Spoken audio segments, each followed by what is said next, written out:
Good morning and welcome to Wake Up Wichita, the show where we're keeping you caught up, laughing a little, and getting your day started right here in the Air Capital. I'm Kayla G, and this week we're talking local events, what's trending online, and a few stories that definitely woke us up before the coffee kicked in. This week we've got this.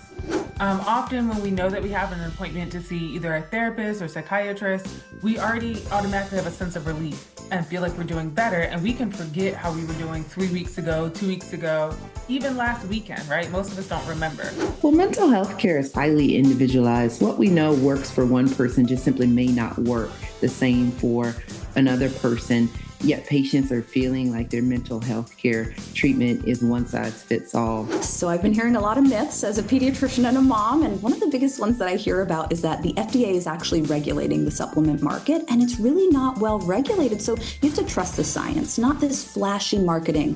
Well, Fibermaxxing is just a way to focus on meeting your fiber goals. So as a dietitian, I'm always talking about fiber, and this is just a way to focus on intentionally meeting those fiber needs. 51% report that they're concerned about their understanding their medical issues going on. Another 40% report that they're concerned that the person they're caring for is able to articulate whether they're sick, whether they're in pain, or any other medical issues. And as AI-generated content becomes harder and harder to spot, this is introducing even more risk. That's why, especially when it comes to difficult and complex topics like your health, your finances, or even current events, it's so important to double check with a real expert before taking any action. That could mean talking to your doctor, your financial advisor, or going to a trusted third party to verify information that comes out of AI. Suddenly we're at soccer tournaments, lacrosse tournaments, we're in the car, we're on the move, and we need meals on the go that the whole family can agree on. All that and more right here on a show we like to call Wake Up Wichita. It's easy to tell people we're doing fine. The harder question is whether we actually mean it. New research suggests a lot of people living with depression may be settling for symptoms they assume are just part of life. Joining us are Dr. Jessica Jackson with Mental Health America and therapist Katie Morton, here to talk about why that happens and what people should know. Welcome to the show, you two. How are you? Good. Thank you for having us, Dan. All right, Dr. Jackson, when somebody is living with depression and they say they're fine, what are you hearing behind that word? What I'm hearing behind that word is that they're making it through the day, that they're functioning, right? They are going through the motions. I'm going to work. I am, engaging with my community, taking care of my home. But what I don't hear is that they feel like they're thriving. I don't hear that they are kind of feeling like they're having symptom remission, that they're back to their baseline, how they're originally feeling, or even better than that. And often that's what happens with depression. We tend to settle for feeling better than we were 6 months ago and think this is as good as it can get. And that's just not true. There are options that help you to feel your best and to get back to how you want to be feeling. And one finding that I found stood out to me was that nearly 80% of people don't expect full symptom release. How did we get to that point? Yeah, I think it's incredibly common, Dan, that people, when they've taken all the steps to get a diagnosis, you've talked to your doctor, you've been referred, we go all that distance, and then we feel a little bit better. We think, I'm exhausted, I guess that's as good as it's going to get. And we can think that that's all that's out there to help us. And we can kind of feel like we've exhausted all our efforts. And so a lot of people will think that they can't have full remission. They'll think that just quote unquote better or just fine is enough. And so I think that's why we're seeing that. I also think some people can feel a little guilty. If you're getting treatment, we can think that, they're doing the best they can. My doctor told me this is what would work. And so we can just assume that's all there is. And if somebody's thinking, I'm getting by, but I don't feel like myself, what's a practical first step? Practical first step is to track it. Often when we know that we have an appointment to see either a therapist or psychiatrist, we already automatically have a sense of relief and feel like we're doing better. And we can forget how we were doing 3 weeks ago, 2 weeks ago, even last weekend, right? Most of us don't remember. So when we're starting to track it, you can use a notes app on your phone or your calendar and writing in the days that you have trouble sleeping, the days that you feel more sad or that you feel more irritable than usual. It gives you some data when you come to your appointment to collaborate with your provider and say, here's how I've been feeling and here's how I'd like to feel, and gives you a very specific aim for treatment. And Katie, what is Generation Fine and what are you hoping people take away from it? Yeah, Generation Fine is a global initiative from Johnson & Johnson, and the whole goal is to really raise awareness for the fact that we don't have to settle for fine. When it comes to our depression treatment, we don't have to be in that 80%, right? We really want people to recognize that you can get full remission of your symptoms, that you can feel your best. I mean, how many of us, when people ask how we are, we're like, I'm fine, even though we don't feel that great. And so we're really just trying to get the word out, let people know that you don't have to settle for that you can push until you feel like your best self. So why do so many people struggle to tell a doctor or therapist that something still isn't working? I think it can be a twofold reason. One of it is exhaustion. It sometimes takes a while to get that original diagnosis of major depressive disorder, and then even longer to find a treatment combination that works best for you. And so sometimes we get to a point and we say, you know what? I'm feeling better than I was 6 months ago or 3 months ago. This is as good as it can get. And so we kind of stop there. We tell ourselves this is the best it is. At least I'm a little bit better. The other reason can sometimes be guilt, because on that journey, we have lots of appointments. We're sharing a lot of information. It can almost feel like we're complaining even when we're feeling better. And so we can get in our own head about that. But I encourage folks to talk to their provider. That is their job. And when they know that you're not feeling your best, that gives them information to say, okay, let's keep going. Let's try something new. Let's add something different to the treatment regimen. All right, and where can people go if they want more information? To find out more, people can go to generation-fine.com. There's tons of information about the campaign, as well as a lot of helpful resources. Dr. Jackson, Katie, I want to thank you two for joining me today. Thank you, Dan. Thanks for having us. AI tools are showing up everywhere these days, from helping with homework to answering everyday questions. But as more people rely on artificial intelligence, there's also a growing concern about misinformation and knowing what information to trust. Sarah Dooley is an AI strategist, founder of AI Empowered Mom, and someone who helps families navigate this technology in a safe and practical way. Welcome to the show, Sarah. How are you? I'm doing great. Thank you for having me. AI, it's becoming part of daily life for a lot of people, including myself. So why do you think AI literacy is now such an important part of online safety, especially for parents and some of the older adults? You know, if AI is not already part of your everyday life like it is for you and me, it likely will be soon, whether you're using it to generate information, solve problems, or even get help with daily tasks.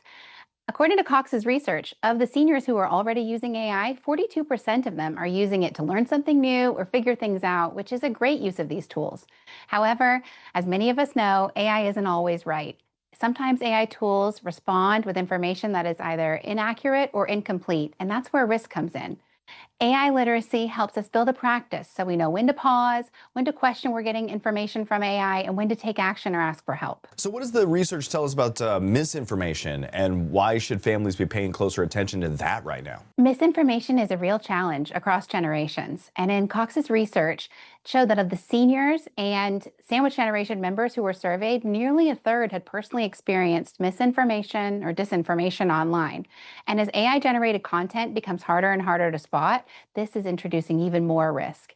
That's why, especially when it comes to difficult and complex topics like your health, your finances, or even current events, it's so important to double check with a real expert before taking any action.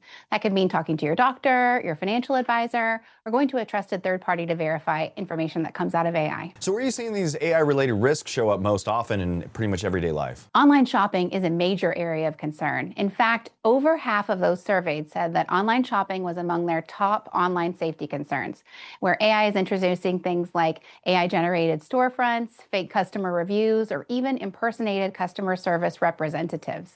Another area of concern for online safety is in AI-generated messages or texts, or even those deepfake audio and video files. Deepfakes are when AI is used to create a video or a recording that sounds just like a real person.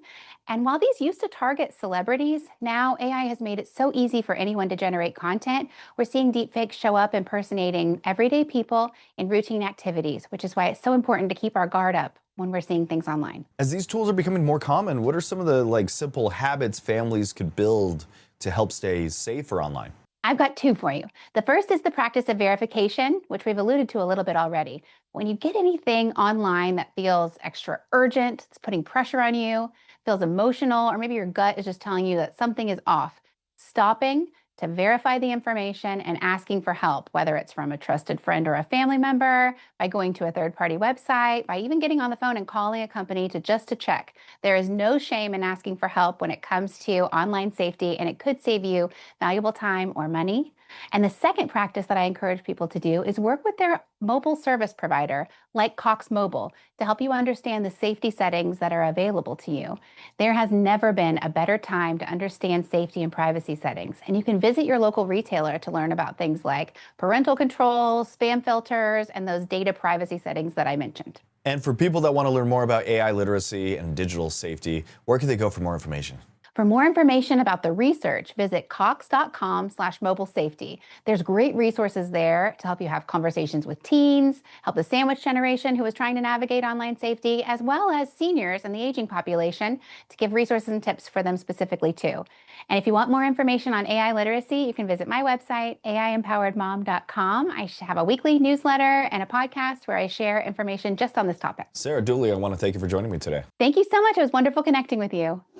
Have you heard about Fibermaxxing? It's all over social media right now. It's all about finding ways to include more fiber in your daily routine because most Americans still are not getting enough. Registered dietitian Amy Shapiro is here with some simple tips to help improve digestion and overall health. Welcome, Amy. Thank you for having me. Absolutely.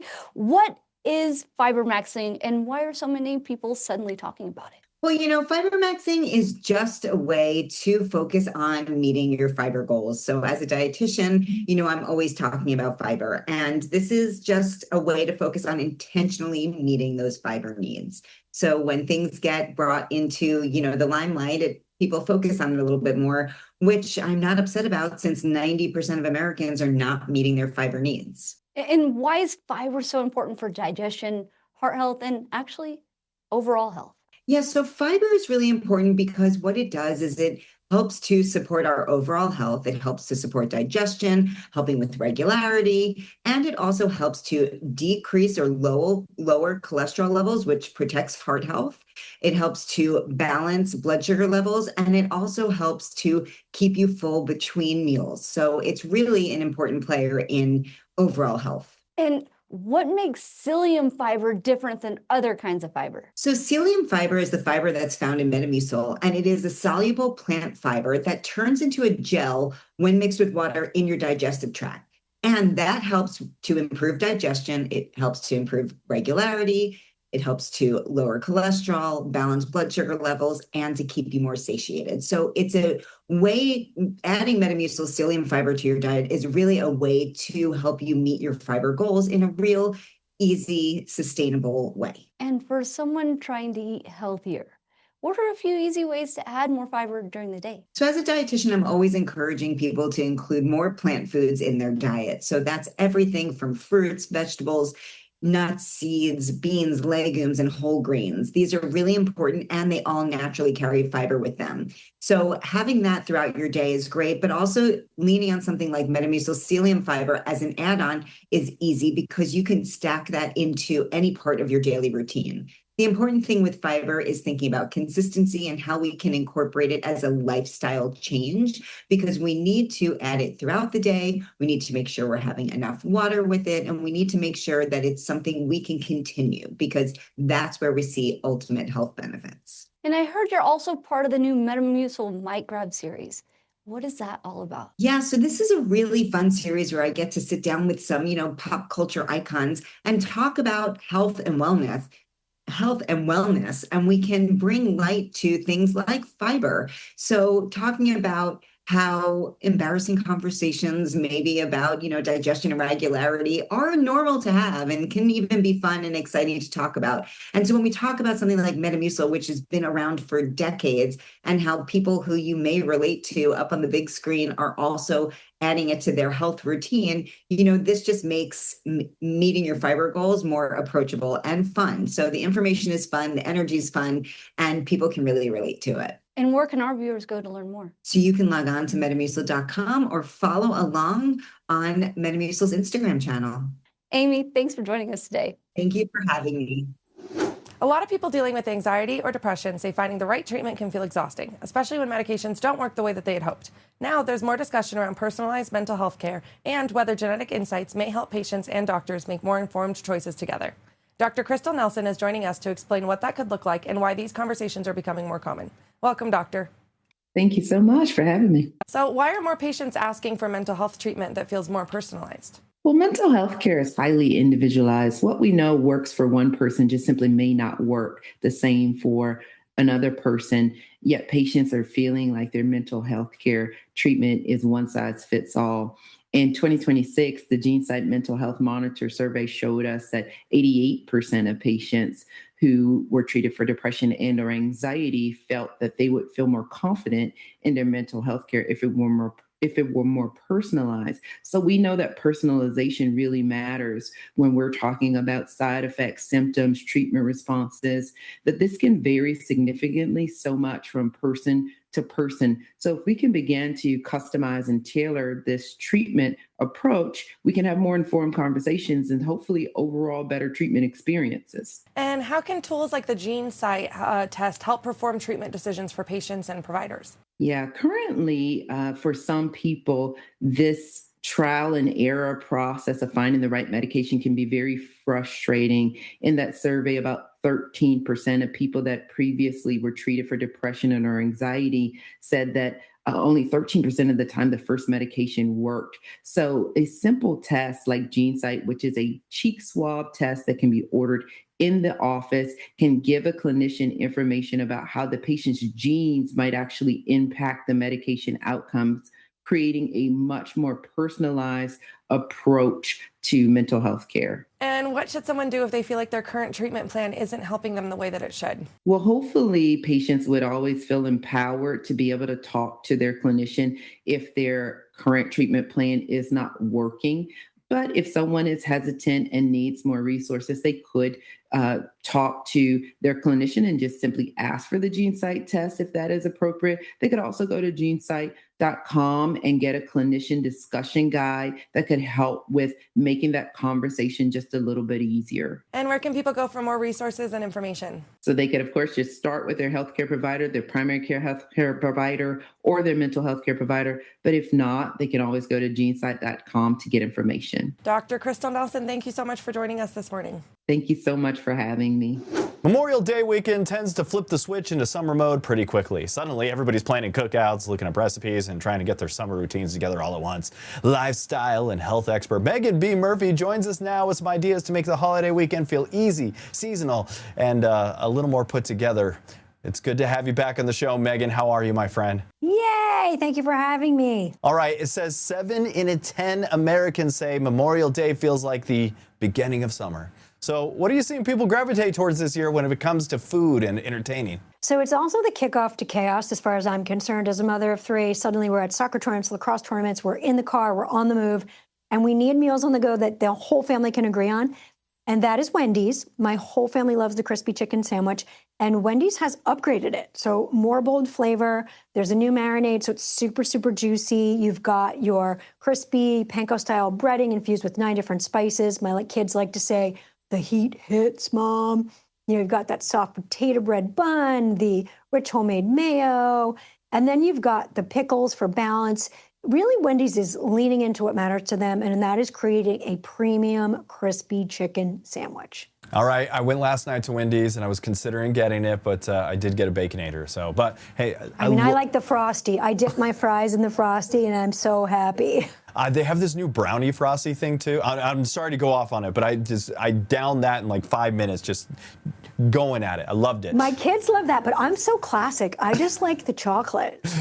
It's good. It's good. All right.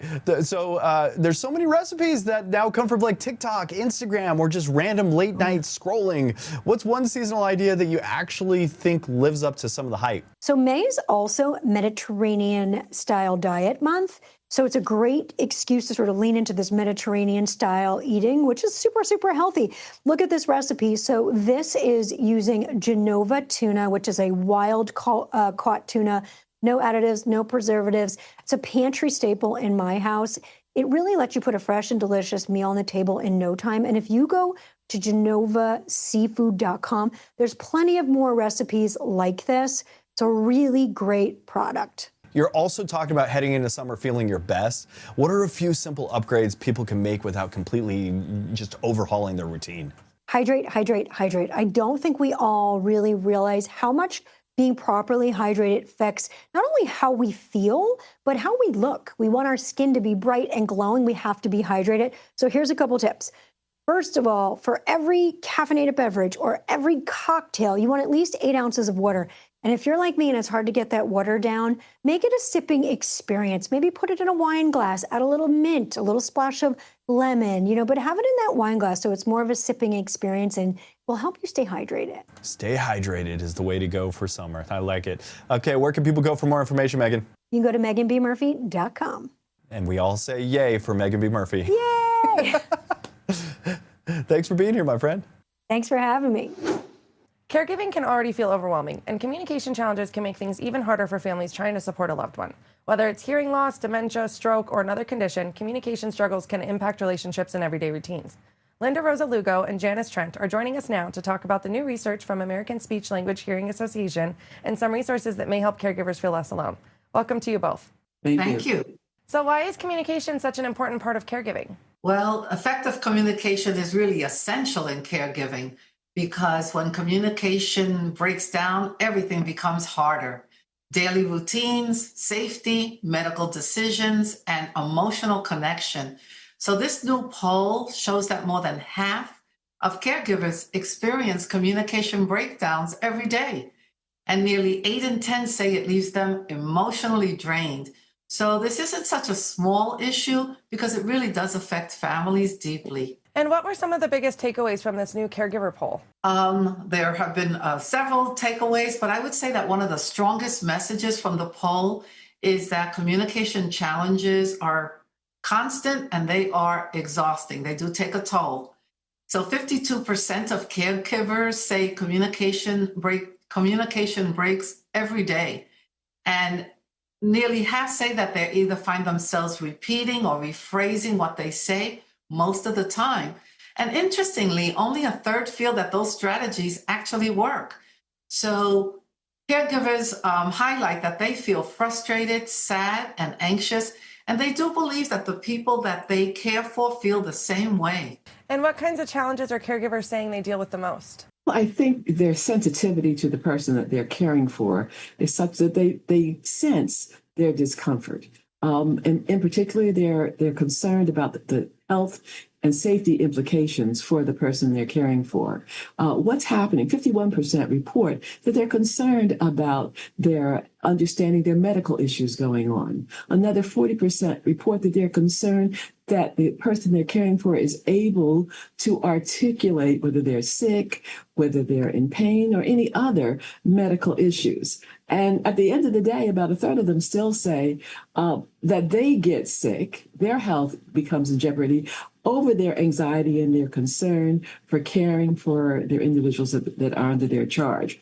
And so all of that creates this umbrella of just frustration.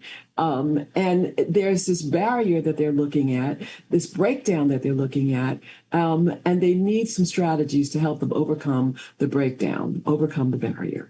And why can professional support be so important for both caregivers and for the people they care for? I think that just to minimize the stress and anxiety that you see in the caregivers, it is really very important for them to seek professional help, caregivers. And help does exist and it does work. So audiologists and speech language pathologists, they're trained to support adults with communication, cognition, speech language, and/or hearing challenges. I find it interesting that the poll shows that 60% of caregivers have never worked with one of these professionals, and 84% say that they've heard little or nothing about these services. So having this major awareness gap is really daunting. So it matters because 88% of caregivers who have received services, they have found it to be particularly helpful. And you had mentioned there's a new resource available for caregivers. What should people know about it? Yes, so we're very excited about this new public-friendly website from ASH's consumer affiliate. It's www.help helpingyoucommunicate.org. And it offers easy to understand information about communication difficulties, insurance coverage, and how to find qualified speech language pathologists and audiologists in your respective area. And what's exciting about it is that it is designed specifically for caregivers and families. And one more time, my friend, where can people go for more information? Absolutely. They can visit www.helpingyoucommunicate.org. Linda, Janice, thank you both so much for joining us this morning. Thank you for having us. Iron deficiency is one of the most common nutritional problems in kids, but a lot of families may not realize the signs at first. Low iron levels can affect everything from energy and concentration to healthy development. Joining us now is Dr. Gabriela Dauer, a pediatrician and founder of Dauer Pediatrics, to explain what parents should know and when it may be time to talk with a doctor. Welcome, Dr. Dauer. Thank you so much for having me on this important topic. Thank you. Of course. So, Dr. Dauer, how common is iron deficiency in children? Yeah, so it's pretty common. I see it, every other day. It's one of the most common nutritional deficiencies in the world. And if you believe it, 1 in 5 of us are working on subpar iron levels. And when you think about low hemoglobin, anemia, about a quarter of the world's population is anemic, and iron deficiency is the most common cause. So when I talk to parents about this, it is out there. It is pretty prevalent. And what are some signs parents should look for if they think their children may not be getting enough iron?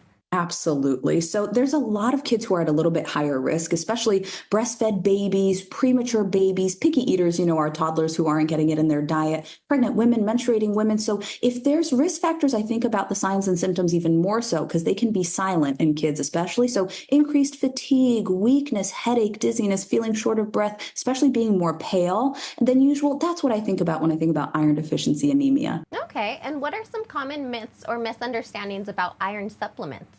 Yes. So I've been hearing a lot of myths as a pediatrician and a mom. And one of the biggest ones that I hear about is that the FDA is actually regulating the supplement market, and it's really not well regulated. So you have to trust the science, not this flashy marketing, because a lot of these iron supplements that are out there on the market, they may be completely ineffective. So what I'm looking for as a pediatrician, clinical trials and external validation. That's what matters. So I always tell parents, talk to your doctor, come talk to us, talk to your pediatrician about the supplements that your kiddo should be taking as well. Okay. And tell us more about Novoferum and how it works for children who may need additional iron. Yeah, so Novoferum is something that we take in my house. My little guy takes it, and it's made for all ages. But for any parent, if you've ever had to give an iron supplement to your kiddo, it can be so difficult because there's GI side effects and it tastes terrible if you've ever tried a regular iron supplement. So what I love about this one is it actually tastes pretty good. They have flavors like chocolate, which my son loves, berry, it's made with monk fruit. So the ingredients are gentler on the tummy. So you're not going to have those GI side effects, the constipation, the bloating. And for me as a mom, as a pediatrician, safety comes first. And this brand is the only pediatric iron supplement on the market that's been clinically proven to work. It's safe, it's effective, it's well tolerated. They have a multi-year clinical trial. So for me, if you have low iron, if you have iron deficiency anemia, this is the supplement that I'm going to be recommending to my families. That's incredible. And Dr. Dauer, where can viewers go for more information? Absolutely. So they have a great website with a lot of information on iron deficiency, great resource for parents, novoferum.com. You can find it on their website, on Amazon, and at select pharmacies. Perfect. Well, Dr. Gabriela Dauer, thank you so much for joining us today. Thank you so much for having me. Have a wonderful day. Thanks for waking up with us right here on Wake Up Wichita. We'll see you next time with more fun, more local stories, and everything you need to start your day on a good note. If you can't wait till next week, I know I can't. Be sure to follow us on social media or YouTube. Until next time, that was a show we like to call Wake Up Wichita.